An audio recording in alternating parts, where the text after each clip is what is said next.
de la dernière phrase de cet évangile. La dernière phrase de cet évangile, je vais le reprendre à Christelle.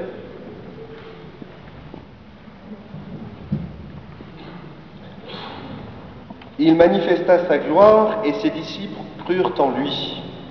Donc Jésus manifeste sa gloire en changeant l'eau en vin. Mais la dernière phrase du texte, c'est « ses disciples crurent en lui » ce jour-là. Il faut oser croire en Jésus comme on croit en Dieu, alors que le miracle qu'il vient de faire, c'est changer de l'eau en vin. On pourrait se dire, c'est une espèce de grand magicien, parce que vraiment, c'est Dieu. Non, mais les disciples, ils ont vu, à travers ce signe-là, ils ont vu le signe que Jésus était bien Dieu. Ils ont vu sa gloire et ils ont cru en lui. Alors, cette déclaration de foi des disciples, le fait qu'ils croient en Dieu, comme ça, on peut se dire, ouais, c'est facile. Mais eux, c'est facile pour eux parce que eux, ils avaient Jésus en face d'eux. Ils le voyaient dans le blanc des yeux. Et voilà, c'est pas tous les gens qui ont vu Jésus dans le blanc des yeux qui ont cru en lui. Même au pied de la croix, il n'y avait pas grand monde qui croyait en lui. D'une part. Et d'autre part, pour nous, c'est pas plus difficile de croire en Dieu parce que Jésus nous a dit « Je suis avec vous tous les jours jusqu'à la fin du monde. Je suis avec vous tous les jours. » Et si Jésus nous a fait cette promesse, il nous invite à croire à cette promesse qu'il est là, comme au temps de Cana en Galilée, pour venir mettre sa lumière dans notre vie. Il nous invite à la foi, à croire. Croire en Dieu. Tout à l'heure, dans peu de temps, on va dire « Je crois en Dieu, le Père Tout-Puissant ». Mais croire en Dieu, ce n'est pas facile. C'est pas facile. Et puis en même temps, croire en Dieu, ce n'est pas adhérer à un certain nombre de propositions sur Dieu. Alors je crois que Dieu, il est Père Tout-Puissant, qu'il est Fils unique, qu'il est Saint-Esprit, je crois en l'Église, etc., etc. C'est pas ça, croire en Dieu, avant tout. Croire en Dieu, c'est croire en allant vers Dieu. Quand on dit « je crois en Dieu », l'expression grecque au sens littéral, c'est « je crois en allant vers Dieu », je crois en m'unissant à lui. Il y a un prêtre anglican qui compare la récitation du credo aux promesses que l'on fait le jour du mariage. Il dit, de la même manière qu'on se jure fidélité le jour du mariage, lorsqu'on dit notre credo, notre « je crois en Dieu », c'est comme si on disait notre union à Dieu.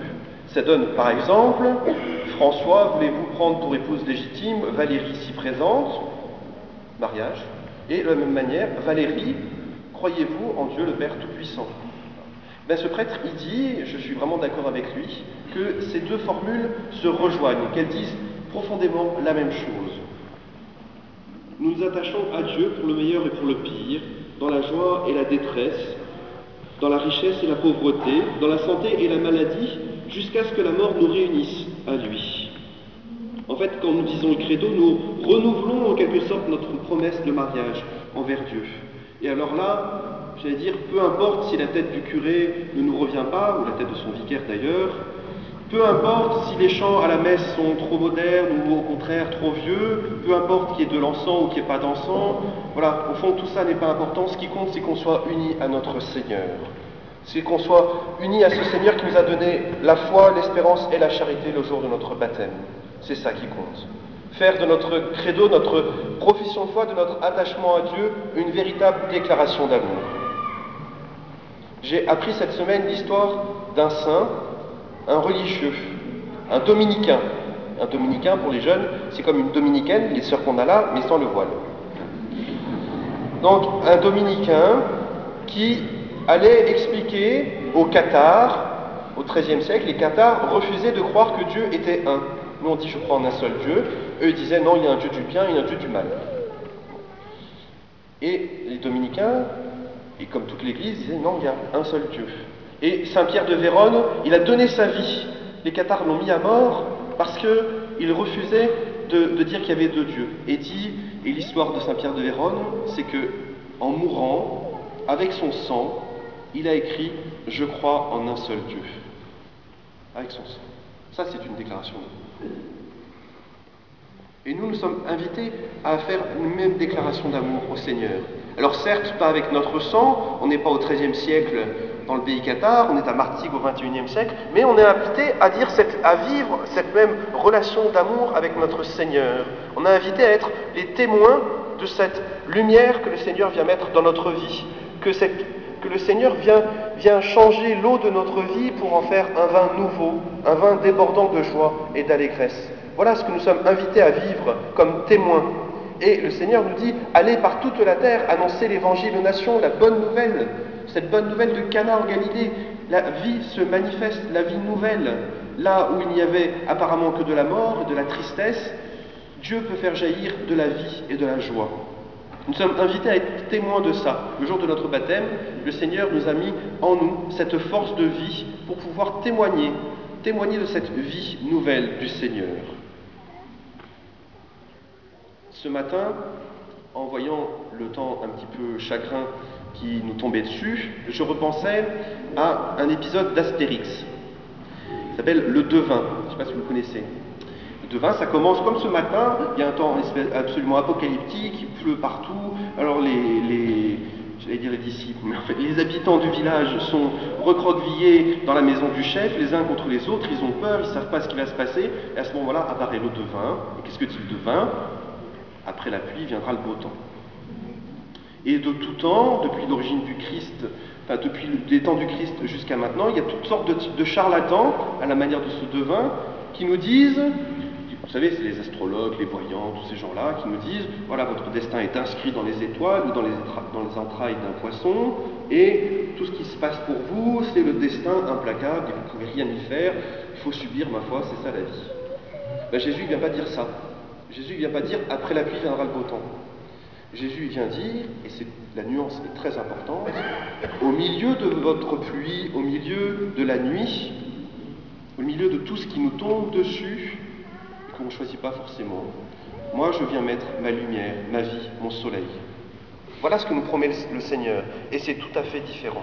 Au milieu du mariage de Cana, il n'a pas dit à sa mère « Mais écoutez, revenez dans quelques temps, et puis on aura tiré à nouveau du vin, et tout ira bien. » Non, il a dit « Voilà, remplissez d'eau ces cuves. » Voilà. Et c'est à partir de ce presque rien, de cette eau, à partir de ce presque rien, comme les 5 pains et les 2 poissons de l'Évangile qu'on a lu aussi, voilà, c'est à partir de ce presque rien que le Seigneur fait éclater la lumière.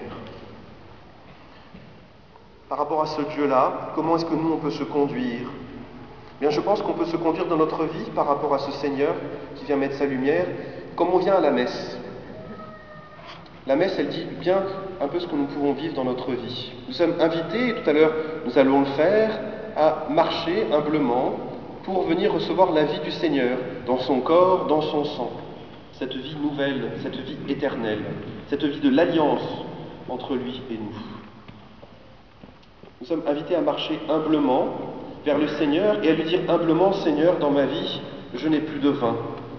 Seigneur, dans ma vie, je n'ai plus de joie, j'ai de la tristesse, j'ai des difficultés. J'aimerais bien que mon mari, mes enfants, mes parents croient en Dieu. J'aimerais bien que telle ou telle chose arrive.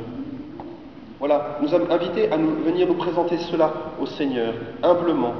Et c'est en lui présentant humblement, les mains presque vides, que le Seigneur va pouvoir remplir nos mains, remplir nos vies, de la manière dont il a rempli les cuves avec ce vin nouveau, ce vin éternel. Bien que cette Eucharistie que nous allons recevoir ravive en nous cette foi, cette déclaration d'amour que nous vivons avec le Seigneur, cette relation d'amour, afin que nous puissions dire chaque jour de notre vie, nous avons vu ta gloire, Seigneur, nous avons vu ta vie se manifester et nous en sommes témoins. Amen.